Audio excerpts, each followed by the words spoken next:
Welcome to Now You're Playing with Podcast, Episode 8. I'm Tatton. I'm Chris. And I'm Becky. In today's show, we are joined by a special guest. We're joined by Joe Gagne from Joe Gagne's Funtime Pro Wrestling Arcade. It's a really great show. We're going to be talking about wrestling and wrestling games. He was our first guest outside the family, so it's a pretty big milestone for our show, and we hope to keep growing from here. So I hope you enjoy listening to it as much as we enjoyed recording it. Brother. Now you're playing with podcast. Hello, everyone. Welcome to Now You're Playing with Podcast. Today we're joined by the host of Joe versus the World podcast and the Funtime Pro Wrestling Arcade. Did I get that right? Joe Gagne. Hey, how's it going? Great. Thanks for joining us. This is our first time venturing outside of our circle of friends after like 10 episodes, so really looking forward to this. First question, just kind of out of the blue, are you getting any credit for the new Wrestlefest game coming out? Kind of. I don't know if I want any because I have the version for my iPad. It's a little tough playing a button masher when there aren't really any buttons on the on my screen. So that I kind of forgot about it pretty quick. Can't you just shake the iPad? I may have to try that. I don't know. I just went back to playing Scrabble pretty quick. Yeah. So let's. I mean, if for anybody who doesn't know, Joe is Mr. Kind of the best cross-pollination web series out there that I know of video games and pro wrestling. The Funtime Arcade on YouTube. You and on your podcast you talk about growing up watching wrestling from age, how old were you, like 8? Oh, I was probably around 6. The weird thing is I don't really, like, some people have that first memory, like I saw, Randy Savage attack Ricky Steamboat and that made me a fan for life, but I really don't have that. Best I can tell, I was watching around late 83. I remember kind of watching with my cousins, so right kind of before the dawn of Hulkamania. So right. How old are you? Right around, I would have been around 6 around that time. How old are you now? I want to reveal I'm about 35 right now. Me too. So old. I hate to say you get off my lawn too. So it's kind of one of the themes of our show is to make fun of the N64 kids that are 20 somethings now that think back to the old days of N64. I just remember when I started covering N64 and PlayStation games, people writing in like, "Oh, finally, my childhood game." Yeah. Oh, God. It's depressing. So how do you go from a kid, watching, your Hulk Hogan's and when wrestling was more like comic books, to a guy that's super heavy into the indies and is really deeply familiar with Japanese wrestling and indie wrestling and movesets and politics behind the stage and all of that stuff that, wrestling geekdom represents? I was, I don't know, I just kind of always stuck with wrestling. Like, I had a bunch of friends who were big fans of wrestling when we were kids, and kind of like they kind of grew out of it, and I just didn't. Like, I just remember one day going to school and being like, "Oh, did you guys see the Clash of the Champions last night?" And everyone just giving me a look like, "Oh my God, this guy." And it's like, uh-oh. But I don't know, like my interest, it ebbed slightly in the early 90s, but when I got on the internet in 1995, that really just kind of blew. Yeah, because I suddenly had people to talk with about wrestling, people who were as nuts about it as I was, and I could learn about all these different things, and hey, there's wrestling in other countries, and all this other great stuff, and it's just kind of carried on from there. And the getting into stuff from indies in Japan, that was just kind of more of a process of WCW and ECW going out of business. It's like, oh, I don't just want to watch one thing, I want to try other things. And right. The internet was a big part of that, and here I am today. Have you ever gone over there or have a wish to go over there and see a match? I would love to go over to Japan. That's something on the bucket list, but right. I'm married. I have a kid. It's kind of tough to feel like, hey, can I spend a couple grand to go watch fake fighting halfway around the world? But it's not real fighting, so it's more wholesome. It's not, It's still real to me. Yeah. I mean, I'll be honest. I wasn't allowed to watch it growing up. I don't know. Kind of seen as like a white trash thing, and only those people watch wrestling. So I was never allowed to. It's kind of like a forbidden fruit for me. So I didn't get into it until I got into college, and that was when the NWO, WCW was super hot, and then I gradually switched over to WWF as it got hot and WCW faded from the picture. And then, like 2002 or so, I kind of dropped out, with I haven't really been into it, but you know, in preparation for this, I kind of went back and watched some stuff and got a little teary-eyed watching the Mick Foley win his first Tanner Championship, and it's always stuck around. I like with my nerd hobbies, I kind of stuck with video games because I didn't have the room in my apartment at the time for everything. So, you know, I had a bunch of DVDs and VHS tapes, and I kind of got rid of them all. So kind of, what's a good way to segue this into video games? What's your video game history then? Like, when did you start playing that, and what was your first system? And it's actually kind of pro wrestling and video games are kind of integrated in the sense they're both kind of outsider cultures. Like not the coolest kids, at least when I was a youngster, were like really diehard gamers. Like everyone I knew had a Nintendo, but most people were more casual. They weren't like diehard scouring Nintendo Power and right and all that. But no, my first, like, I loved video games. I used to go to the arcades when there were such things. Mm-hmm. My first system, God, I remember playing an Atari. Did you have one? Because a lot of people younger than us, they like to pretend video games were invented in 1985, and that just bugs the shit out of me. No, I had an Atari and all. It's oh god, I had a lot of great games. I had River Raid. I had Pitfall 2, vastly superior to the original Pitfall. Yes. Don't let anyone tell you any different. The really horrible Pac-Man games. I remember playing E.T. on that, and the great thing about that is, like, since that was like American companies that produced those games, all those guys are around and telling stories and stuff. It's fantastic if you get that scene. The Japanese stuff, it's kind of hard. The translation of Miyamoto, it's not nearly as engaging. Howard Scott Warshaw, the guy who did E.T., he's fucking hilarious. But so you got a Nintendo, then 16-bit. Were you more a Super NES guy or a Genesis guy? Because that's kind of like the big dividing line when I was in high school. I was a Genesis guy, but I kind of wished I had a Super Nintendo. I don't know. I think so. But no, I had a Genesis and I enjoyed it greatly. So like, if you've been a Super NES guy, you would have wanted a Genesis. That's what you're saying. No, I think I would have been like, yeah, I have a better system. Oh, here, but, ouch! Sing burn. and then so, I remember one of your videos. You talked about working your ass off at Blockbuster Video to get your N64. Oh god, yeah, spending my New Year's Eve and New Year's Day at a terrible shift at Blockbuster Video to scrape up the money to buy an N64. Because at that point, I'm in college. I'm like, I'm a cool guy. I'm not playing video games anymore. And then I saw WCW versus NWO World Tour. It's like, oh, okay, I'm gonna go buy this right now. Right. Yeah. That really kicked off kind of a Mario Kart and GoldenEye in my house that I was in with the three other. Oh yeah.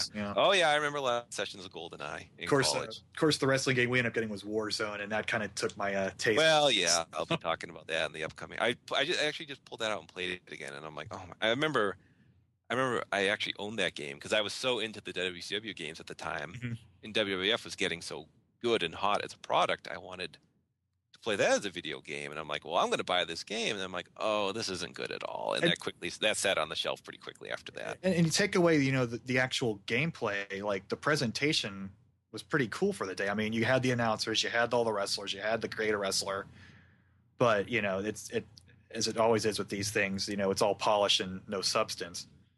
Yeah, the engine. I got angry all over again. Like, around this game, I'm like, I'm pulling up a menu, and I'm like, okay, if I do up, down, right, arrow, okay, I can do a spine buster. It just doesn't work, and like the wrestlers are like, they're crying in pain, and they're like, that doesn't add anything. And the weird sports chants, like Bret Hart, clap, clap.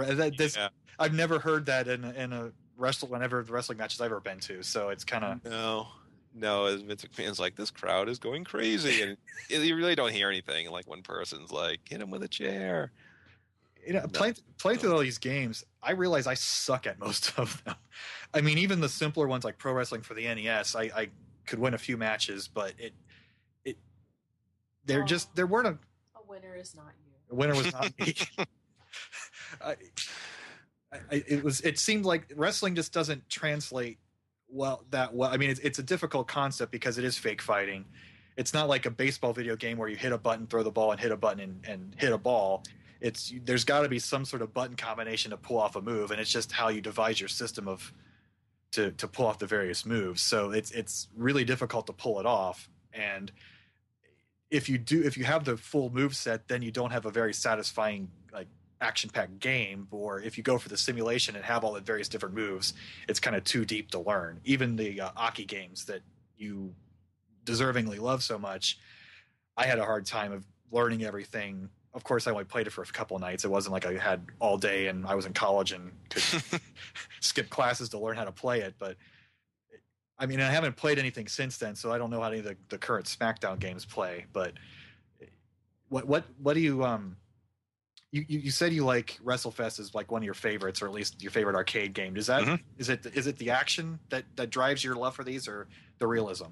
It's God, the thing about WrestleFest, and it's like it's really easy to pick up and play. And the way they structured it is that you just have to mash a button to do a move, and it will choose the move that you do. And that may sound, not fun, but the way they have it is they start with slow moves, and it builds, and that adds a lot of the fun to it. Because oh man, I'm not just doing snap mares, I'm doing suplexes, and maybe I'll hit my finisher soon. And you kind of forget the ambience of the arcade at the time. You got these machines that you can't replicate at home, and you got larger characters than what you get on a home system, and you got louder sound. I mean, you hear the crashes and the booms, and the announcer and the Legion of Doom doing their promos. You just didn't get that at home. I mean, it was loud and in your face. And I mean, kind of want to get to WrestleMania, the arcade game, which you gave a pretty bad review to, but maybe it went a little too far over the top. But I always kind of had a soft spot for that game. Like, it was ridiculous, and it had nothing. I mean, it was even more fake than wrestling, but that because it was arcade, and that's kind of like where my roots are, I kind of enjoyed that one. And well, I'll let you talk. Well, I think I approached that from more of a wrestling fan, and it was just too silly for wrestling, if that makes sense. And if you just approach it as an arcade game, it's probably pretty fun. As a and I mean, if you compare that to like in your house, it's way better than that pile of feces. Well, that's the thing too. Like with the WrestleFest, I real quick, a little bit of my background. I jumped into wrestling about the same time. It was right around like the start of the the black and white NWO. And, it's the kind of Sting had just started out. And, I went over to a buddy's house. I think we watched, it was one, I can't remember which one. It wasn't like one of the big pay-per-views. But I remember, it was kind of interesting. But then, my buddy picked up the WCW and NWO World Tour. And then all of a sudden, he showed me how to play it. And I was really, pulled in by that Aki engine. It just felt easy to get into. And then as I got more into the game, all of a sudden I wanted to get more into wrestling. So the two really slingshotted each of them off to get me into it. So the one thing that I think is cool, going back and looking at it, is from the the WrestleFest perspective, it feels more like a match. I think you hit the nail on the head with your review when you were talking about you really brought up the points about how you have to build up to the super moves. That kind of anticipation is definitely there that you don't get in the midway game. I don't know. I still like it, but that's all. We'll have flame wars later about it. Well, I'm gonna say that I liked WrestleMania on the NES, and simply for I love that music. I sucked at those games hardcore, but we were 6 years old, sitting in front of my best friend's TV, in the basement, and just button mashing, and it was great. All right, so I've got my Macho Man Savage pillow pal, and he's got his Hulk Hogan pillow pal, and we're sitting here and enjoying it, and it's the music will take me back, but yeah, that game sucks. But there's the nostalgic feel, that love that you have for something, and I'm willing to admit that it sucks, but it's gonna have a soft place in my heart. I have negative nostalgia regarding that game. It holds a hard place in my heart. It's amazing. That's a rare game too. They're normally kind of one of the quintessential Western developers on the NES, and yeah, but they made Taboo, so shut up. Well, but okay. Not everything. Let's see here. Well, the thing about WrestleMania, it's kind of sad because that was the first time you could play as these characters, and then a lot of people have a soft spot for RBI baseball. That's kind of my current obsession with the NES because it was the first game you could play with real baseball players.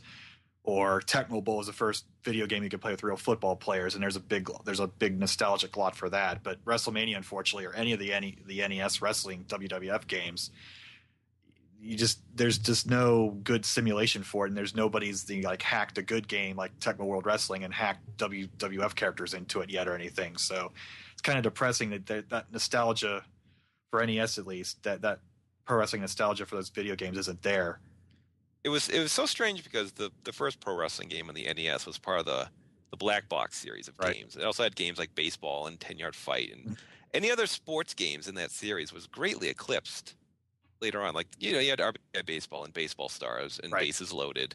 They were so much better than baseball, which is a terrible game. And you had Tecmo Bowl, Super Tecmo Bowl, and some other decent football games, so much better. But outside of Tecmo World Wrestling, there was nothing better that came on later on than on the NES than pro wrestling. And not even WWF games were horrible. Right. I didn't even touch games like Muscle or Tag Team Wrestling, which is just crime against nature. Like Nintendo Power gave those games bad reviews. If Nintendo Power gave a game a bad review, holy crap, it had to be bad. Pro wrestling was great, and that music I have carried with me for 25 years. Love that. A Winner Is You is classic too, by the way. That's yeah, obviously. Absolutely. There's a lot. I mean, they got so much right in that game. It's crazy. And like you, I could only win 7 matches, and then I lost and would have to start the process over again until I got my NES Advantage out. I need to get one of those out too. Yeah, it's all over. Is it mostly button mashing versus the other guy to decide who gets the move? Is that how that works? I only remember as tag team wrestling is if you punch a guy, a menu comes up, and then you select the move. That's how it does. We're going to get really nerdy here, but on the SG-1000 in Japan, Sega's first system, there was a pro wrestling game on it, and that's how you did your moves. There's a little cycling through to pick your move. And that was actually Yu Suzuki's second game, so you could call it Virtual Fighter -1 if you want to call it. But, yeah, pretty. They just couldn't. There's just no good way to do it. No. So let's go back to wrestling. So what's your favorite angle growing up as a kid and now, or what's your favorite storyline? I think, especially in the 80s when the storylines were more comic book like. I guess I keep going back to that. I just remember the Hogan Andre build up to WrestleMania 3. That blew my mind as a kid. Oh my God, Andre the Giant's going to fight Hulk Hogan. And they had the WrestleMania 3 in front of they say 93,000 people. And right. Stuff like that. It was just stuff really captured the imagination. Everyone at school talked about that. And the sense of wonderment, you really, I still watch today. I don't watch, I don't watch all WWE programming. I do what I can, but right. I just can't imagine any kid today feeling the way I felt as a kid. Maybe that's just nostalgia in the sense that, it was so much better in my day, but that's I really don't think kids have that feeling anymore.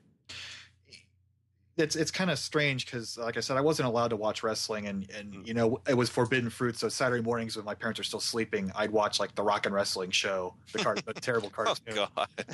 And then you'd watch Saturday morning wrestling, the Saturday Superstars, I guess. And I don't see how anybody could have gotten into it because all they show are squash matches and promos about what's coming to town. I mean, I hear about Mr. Fuji and Hillbilly Jim having a tuxedo match in Dayton, and the really big matches, you just had no access to them, and it's really kind of strange that people could really get into it. But I mean, you really had to search for it, especially if you were a kid who'd have parents who didn't let you watch it. And the strange thing is, I grew up in Cincinnati, and that was kind of a split town. The NWA would come to town and come to the Cincinnati Gardens. WWF would go down to the Coliseum downtown.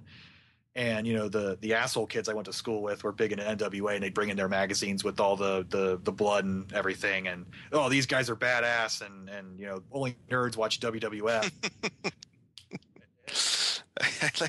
I like the idea of wrestling fans calling other wrestling fans nerds. But we're the cool wrestling fans. Well, they were, and they were the bullies and the assholes of the asshole kids. But Brian Pillman is a graduate of the high school I went to, and 8th grade he came by and gave us a "Don't Do Drugs" speech, which people wonder why Generation Xers are cynical, but selling. Brought to you by Irony. Yeah. 10,000 spoons, all you need is a knife. But what now? I mean, I'm going all over the place with this, but I guess when I got older and got into the newer stuff, when wrestling got real, quote unquote, the cat was out of the bag, and I thought everybody knew that they knew it was a joke, and everybody was in on the joke, and that's what the level they were enjoying it on.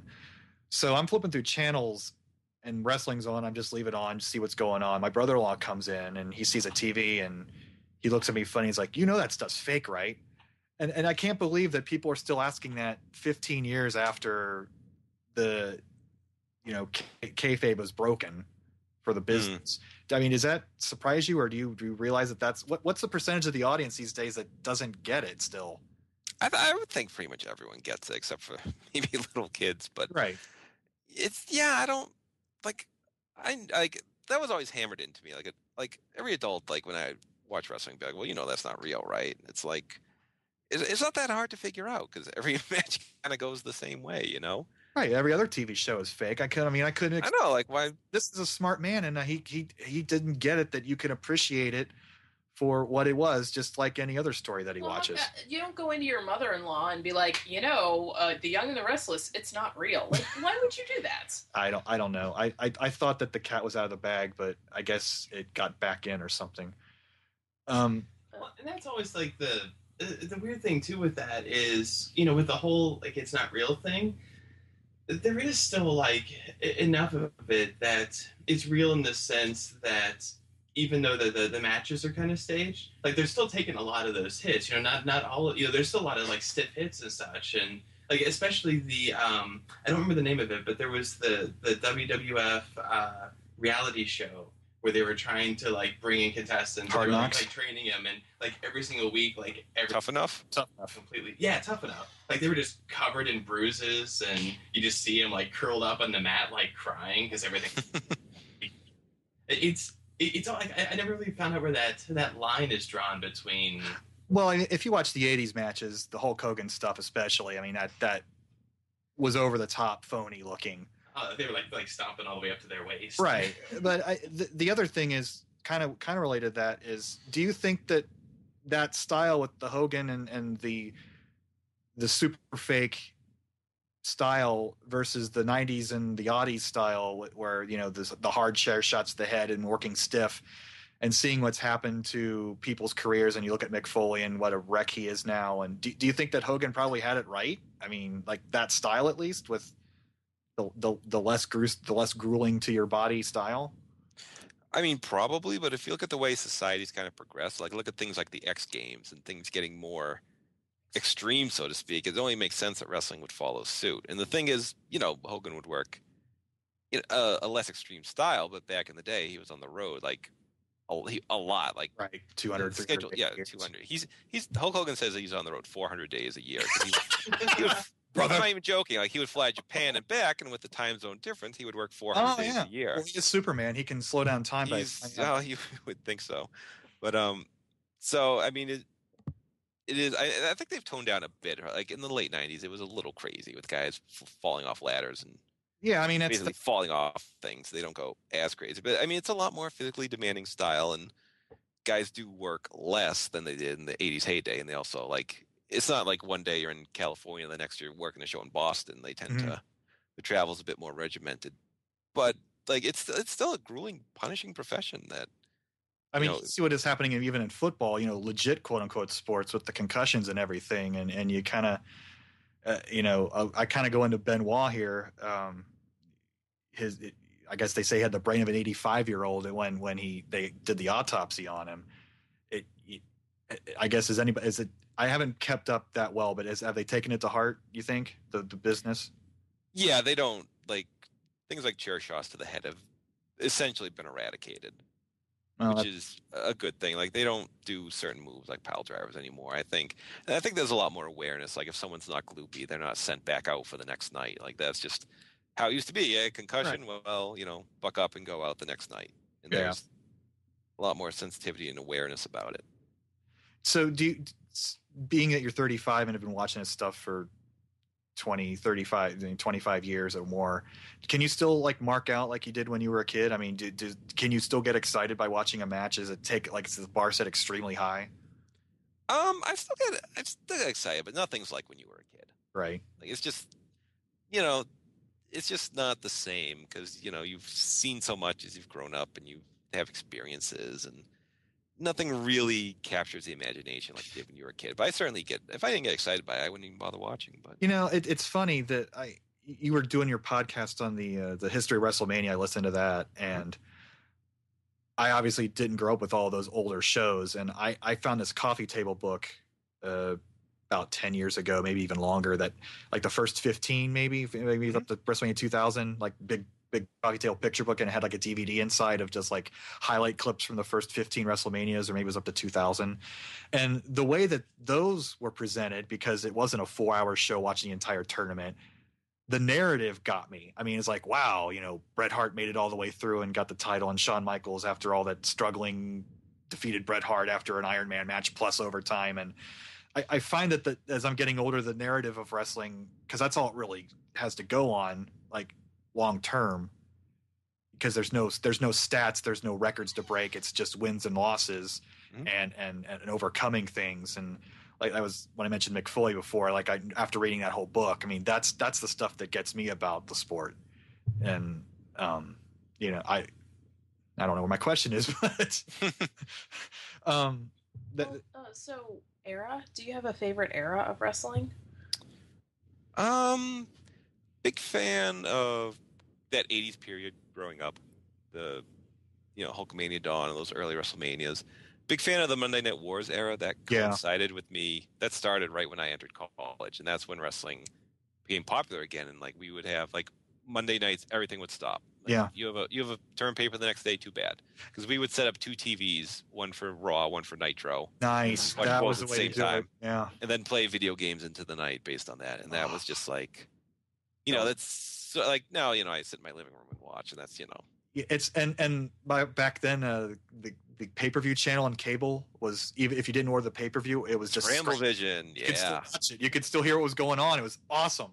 Yeah, because there was no internet back. Like if you didn't find out, you had to wait until it was television the next day. If it was a WCW pay-per-view, you had no idea. So I was on IGN Wrestling at that point, like 80, 98, 99, but it wasn't where it is today.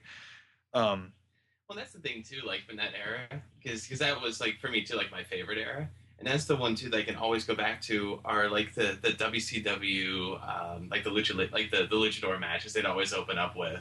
Like I still go back and I get the most excited like watching those. Like those are the ones I just still really really get into. Just all the high flying, and I love it. I watched the first Hulk Hogan 3-disc set. And I watched the first disc, and we had it on at work because it had come in, and one of the guys that I work with was a huge wrestling fan. And we put the first disc in, and he was like, "This is crap. There's no reason we should be watching this." And I was like, "You shut up, sit down, and watch this."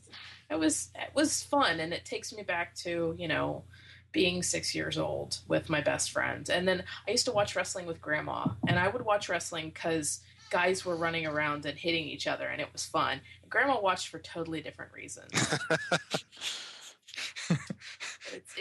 It's neat to be able to go back and see that again. Mm-hmm. Let's see here.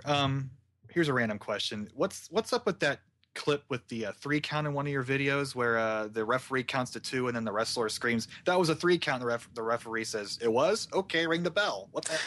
That was from that was a clip from a small independent group called Chikara, which kind of has some comedic elements to it now and again, and that's just an old that's just a joke they did. So is that a bit? That wasn't for real? That was a bit. No, that was just as wrestlers always say, that was 3 ref, and like that ever is supposed to do something, but this time the ref's just like, "Oh, it was 3, okay," and went for the bell. So what is your theme song from?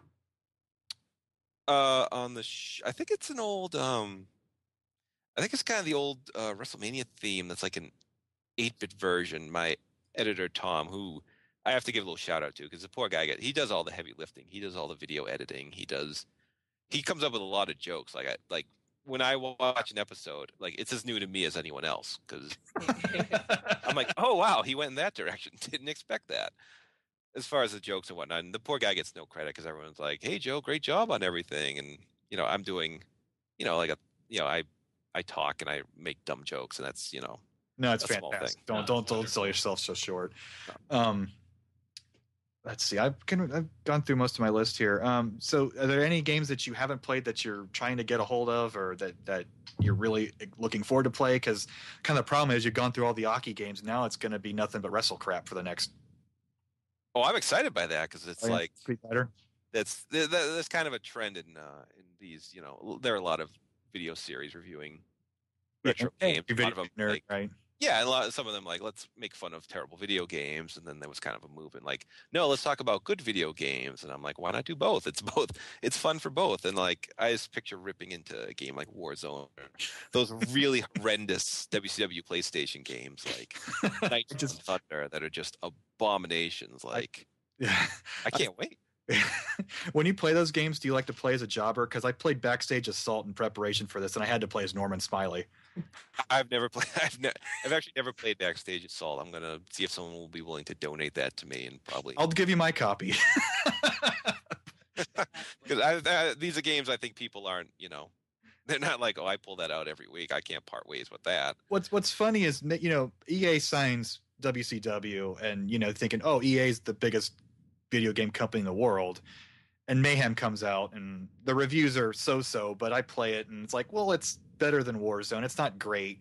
Yeah, it was. Then Backstage Assault comes and it looks like first generation PlayStation N64 game. I mean, the quality goes down, and I say, well, at least Bobby Heenan's on commentary. I mean, that's awkward adolescence of gaming. Have you ever been into the business at all, like on a side note, or just have always been on the outside as a fan? And I was just a fan looking in. Yeah, on the outside looking in. I'm sure it's. Have you ever been to a show? Like actually gone to a wrestling match? Oh God, yeah. Oh, I've been to dozens of shows in my time. Always like the WWE, which is pretty much the only large company left, doesn't really run around here all that. Like, if you look at actually another difference, like back in the '80s, they would run almost monthly in the Boston Garden, and now it's like once or twice a year they'll show up. And I'm actually a little ways west of Boston, but they used to run a couple times a year out here. Now it's like last time they ran was 2 years ago. Wow. So, I haven't really paid attention. Like I said, I kind of felt I feel bad for not watching, but I've got a kid too, so I got like my one TV show. I watch baseball games, and that's about all the time I've got to myself enjoy anything. You feel okay having a baseball game on in the back. And with baseball, I can like do something else and then check the score, look at a pitch, and go back to something else. Well, that's the beauty of baseball. There's no shitty drama like the NFL. That's. Somebody turned heel and. But I mean that's what wrestling totally is, and what was great about it. And like Mick Foley came through town doing a stand-up act a couple months ago, and I missed that. I wanted to kind of go see that, and I love like the wrestling books, especially. Ric Flair's book was great. Mick Foley's books were good. The one that really got me was oh crap, I'm terrible with Classy Freddie Blassie. That old timey stuff when the Carney days. Why don't they go back any further than the WrestleMania characters when they get nostalgic? Why don't they try to move their legacy beyond that? I don't know. That's kind of a weird cutoff point. I'd made mention that the Japanese games always have they'll have like a dozen legends, so to speak, and they'll go back characters that had their heyday in the 70s and even like the 50s and 60s. And right. Obviously, if you're a kid playing that, you've never seen these people wrestle, in your lifetime. Well, I mean, you've got a Blu-ray disc full of information. It wouldn't take much to put a player model and a few move sets and just to throw them in there. I mean, I don't see the harm in it. It's not like cartridge days. Yeah. When you've already got like a creative character mode in there where you're just putting some presets in, like the engine's already there to handle it. Yeah, I guess that's me not playing too many modern games. I haven't picked up any of the new ones. Are there downloadable wrestlers on these newer games?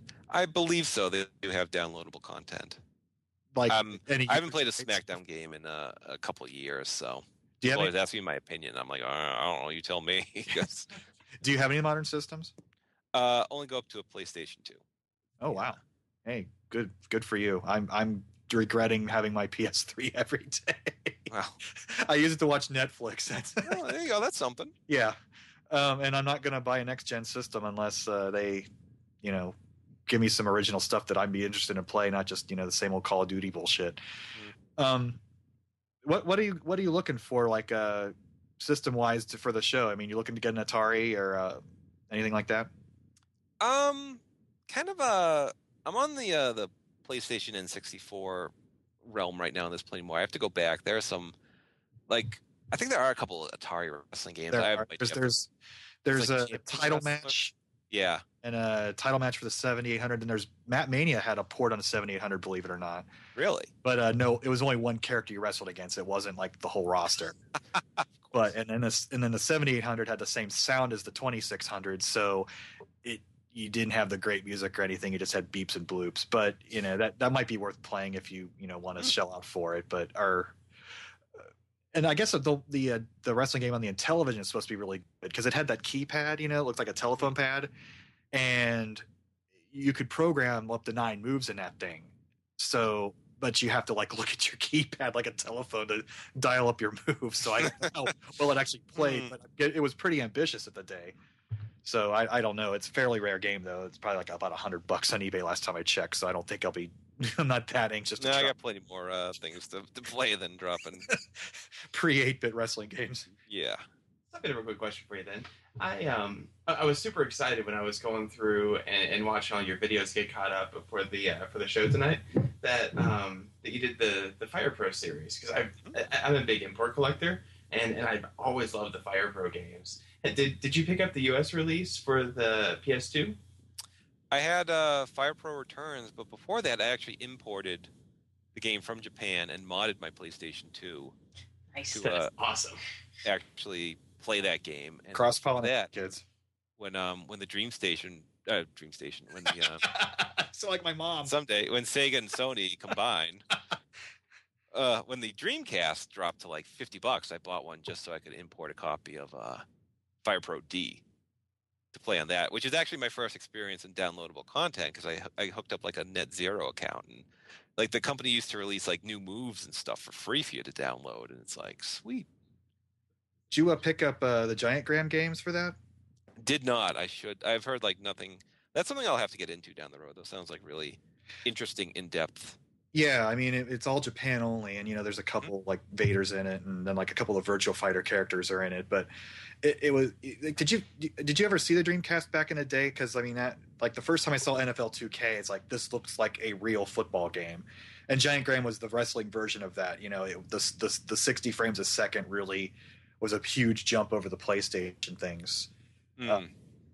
But that's definitely one to seek out. I might have an extra copy of that too. I can probably send you. Well, and I think too, isn't Giant Graham the one that for the grapple system to determine like it's like a rock paper scissors system. Yeah, so like exactly. I don't know, I didn't get that good at it, but like a throw beats a something.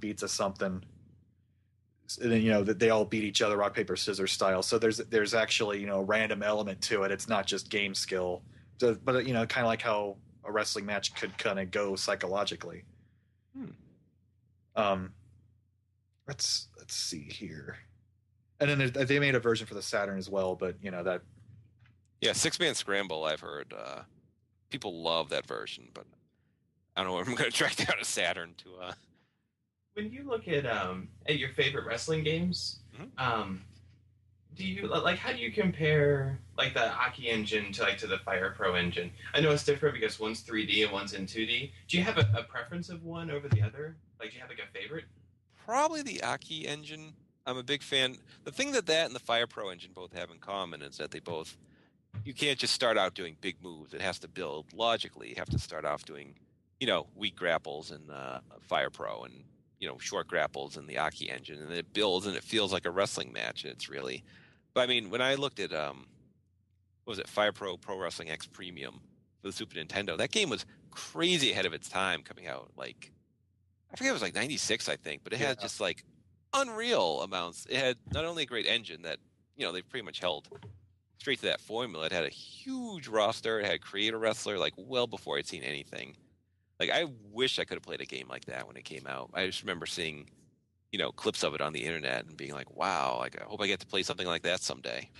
Another interesting one was Natsumi Wrestling on that Super NES, and that one was strange because it was an American game, but it played like a Japanese wrestling game. It wasn't Fire Pro level, but it did have that Japanese style of graphics and gameplay and everything, and frankly, it was up to that point, it was better than any of the WrestleMania game or Super WrestleMania, that series on the Genesis Super NES.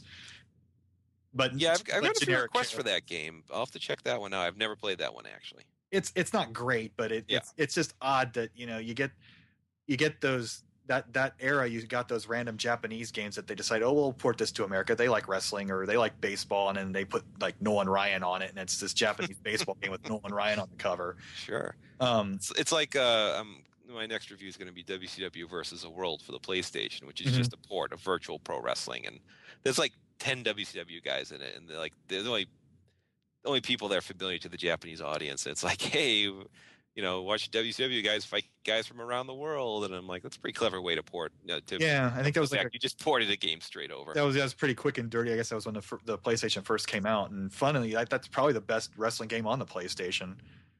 For WCW, for sure. I have to revisit the early SmackDown games to see if I still like them or not. Yeah, I remember. I was a big Kurt Angle fan at the time, so I had to get Royal Rumble on the Dreamcast and the SmackDown series because that was like his first appearance. So I was. You ever played a Royal Rumble on Dreamcast? I never have. That's another one of those arcade-like games. So I mean, it's like you get four people at once, and just I guess it was an arcade game. It was like a lot of GameWorks had it. It was awesome because you had like 9 people in the ring at the same time. I mean, it was fantastic. Yeah, and it's Sega, so it's that Sega attitude. But I haven't played in a while. I should visit that and see if it was better than WrestleMania Arcade. What other game genres are you into? Like do you, since you have all these classic systems now, do you kind of collect other stuff for it, or is it just kind of for the show and you have to deal with the kid the rest of the time? Pretty much for the show. Having a 2.5-year-old running around doesn't leave a lot of time for same playing video games until he gets older, and I'm sure he'll want a PlayStation 6, and I'll be like, well, if you insist, buddy. And, force him to play the games. I suppose. I guess I'll spend some time with you. Can't wait for that. Yeah.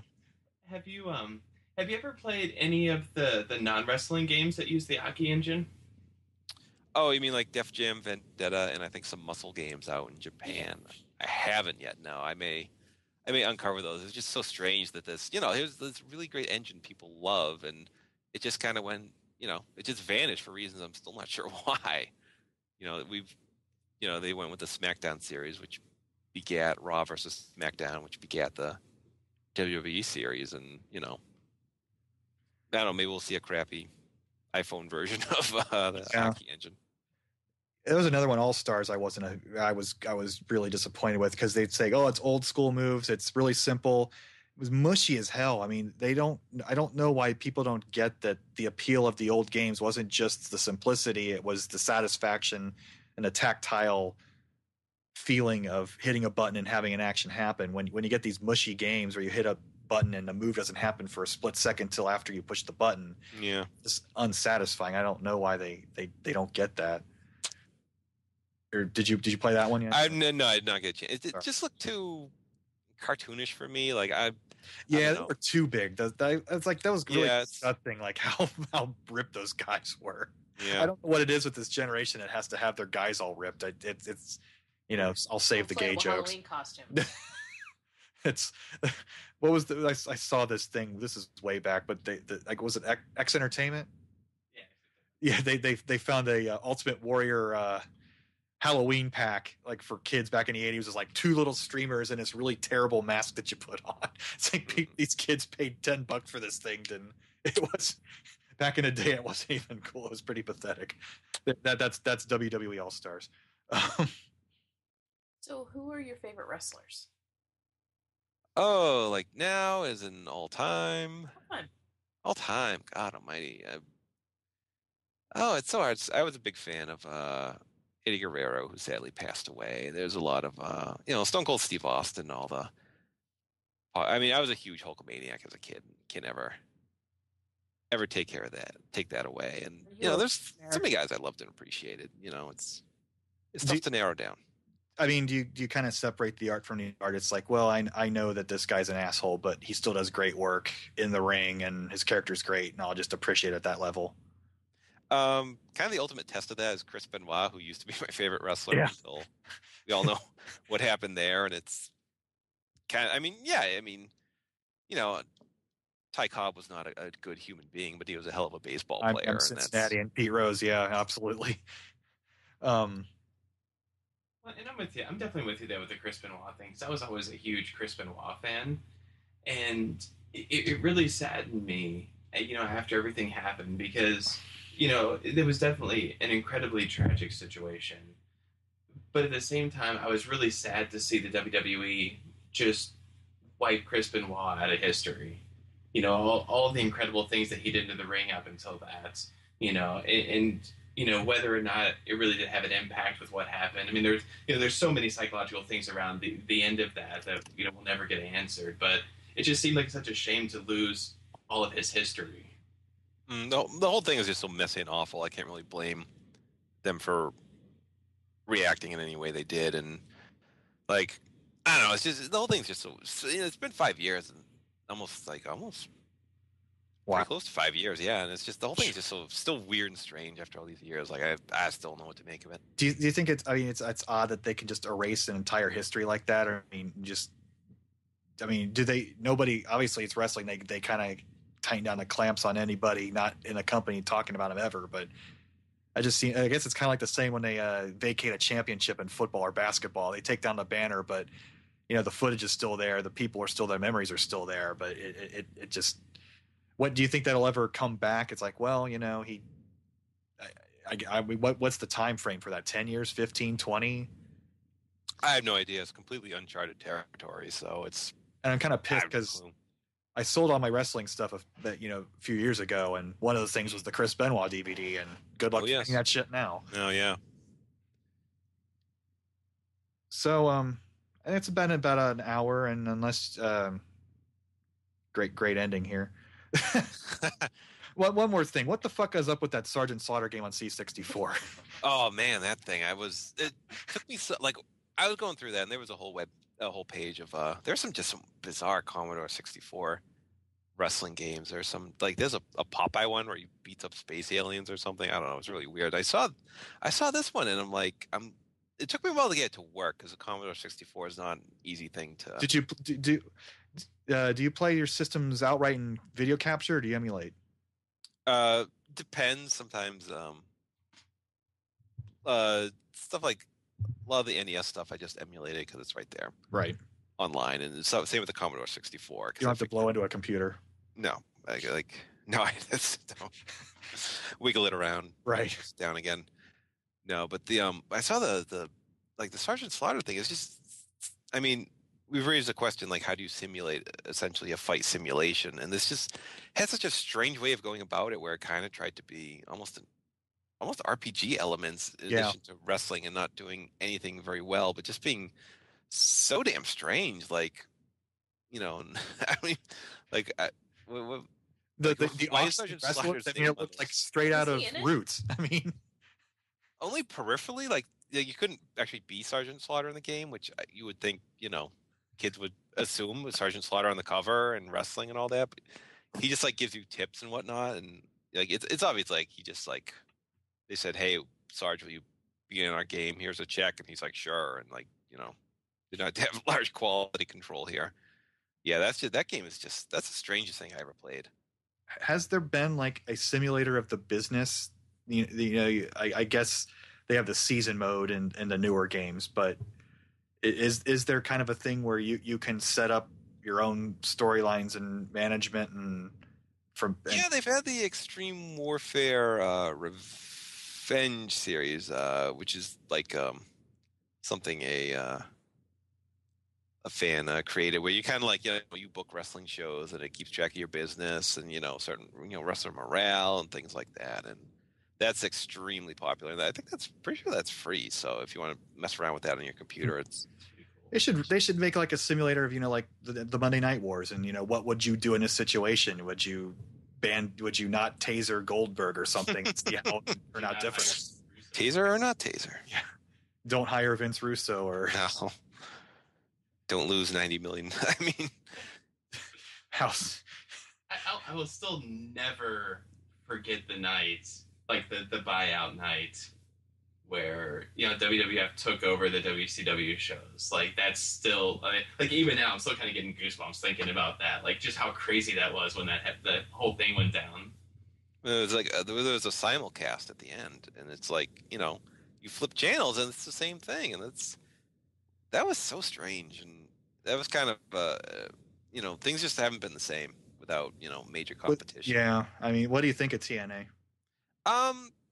It's okay. I don't go out of my way to watch it. I hear it's getting better, but it's just, I mean, part of the big thing in wrestling is guys would jump, from WCW to the WWF, and you would have a guy and he'd have fresh matchups and fresh scenarios, and it would be great. And pretty much everyone did it, and we don't have that situation now. Like, you're not going to turn on wrestling and be like, oh my God, this guy jumped over, and have the fans go crazy like it used to be able to do. And that's, when you see a new guy, it's someone they've had in their developmental system, and he might be good, but fans aren't going to react instantly to them like they may have like when Chris Jericho jumped.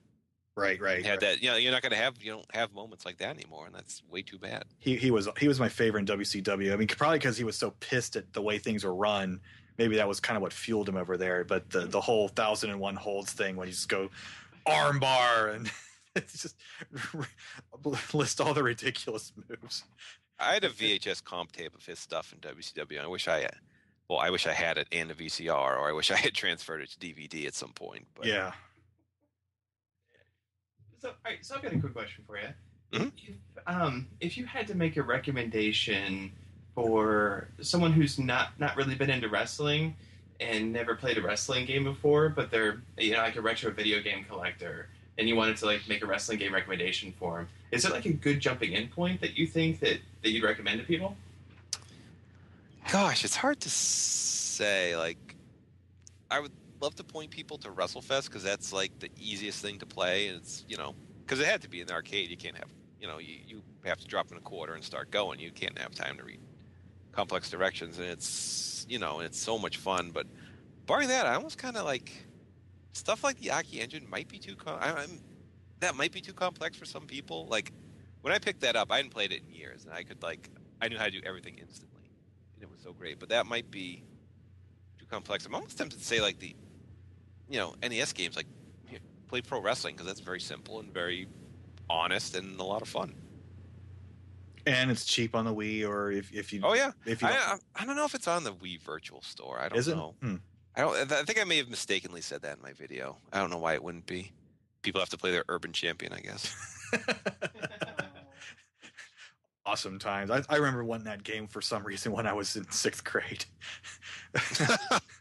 I thought that city line in the title screen looked really cool for some reason, but I had bad taste back then. I was playing in television at the time, so anything looked great compared to that. Have you heard Arm Cannon's version of "I'm a Real American" and I'm a Real Sexy Boy? Sexy Boy. Have you heard that? No, I haven't. Oh, it's great. There's a bunch of these bands that cover, like Nintendo songs and Genesis songs, arcade songs, and some of them are branching onto wrestling songs too. And we were at a concert and they all do video game music, and they played that, and it was like, oh my God, this is really cool.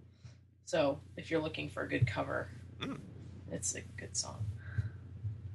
Well, you have anything else to plug, or we'll wrap this up? I want to thank you for being here. Sure. I'll just say you can find our Funtime Arcade series. It's at youtube.com/Mike and Tom Present, or just search for Funtime Arcade on YouTube. It'll come up. And we have 29 episodes of really fun retro looks at old wrestling games. It probably helps to be a wrestling fan. Maybe not. I don't know. I approach it more like when other series have covered wrestling games, they approach it more as a gamer. I approach it more as a wrestling fan. So there may be jokes or references that go over your head if you're not a wrestling fan. I don't know. I've never actually heard from someone who doesn't watch wrestling, who has watched the series. I don't know why you would if you're not a wrestling fan, but you can check those out. We're on. We have our new Twitter account. It's Joe Gagne FTA, all one word. Our Facebook page. Well, I don't even know what our Facebook page is. If you look it up, it'll come up. Sure. Yeah, if you look it up, it'll come up. I think our Facebook page is friends with you guys or something or other. Sure. So it all links together. It's all happy family. Yep, we just came out with some T-shirts. They're still available for pre-order up till June 12th. We have all the available information at our Facebook page, and hopefully looking to branch out and maybe do a couple conventions. Is They're good time. If you don't go to like the the huge, like you're not gonna go to E3 or something like that, but the retro game shows like Too Many Games and Classic Gaming Expo, that'd be perfect for you guys. Yeah, I've heard. I was thinking like, oh God, would anyone, come to our a thing on wrestling video games? Then I heard there were like panels on fishing games, and I'm like, oh, okay. Then I think that we could find an audience. Just playing fishing video games. Just do a Q&A or do some tournaments in your booth and you don't have to do a whole lot there, but just get the word out. That's the whole point of those things, and go there and get some deals on stuff you don't have. Yeah. You'd be surprised the following you find at some of these shows too. And that's the plan. So that's our. Maybe you can meet David Crane and tell him how much better Pitfall 2 was than 1. I will. Yeah. Who says otherwise? Nobody. I like Boyden's Blob too, but well, thanks again for coming, and watch his show on YouTube and keep watching us, and we'll talk to you later. It was a pleasure chatting with you, sir. Oh, it was a pleasure chatting with you guys. Now you're playing with podcast. Hey listeners, this is Tatton. Just wanted to take a quick moment and let you know that there's lots of great places you can follow Now You're Playing With Podcast. We have a Facebook page set up, which is Now You're Playing With Fan Page. We have a Twitter account set up, which is NYPW Tweets, or Now You're Playing With Tweets. And, of course, all the episodes are available for download from NowYou'rePlayingWith.com. So we hope you enjoyed the show. If you like it, please take a moment and send us a message. Let us know what you think about it. And we hope to have some more shows coming for you soon. Until then, thanks for listening.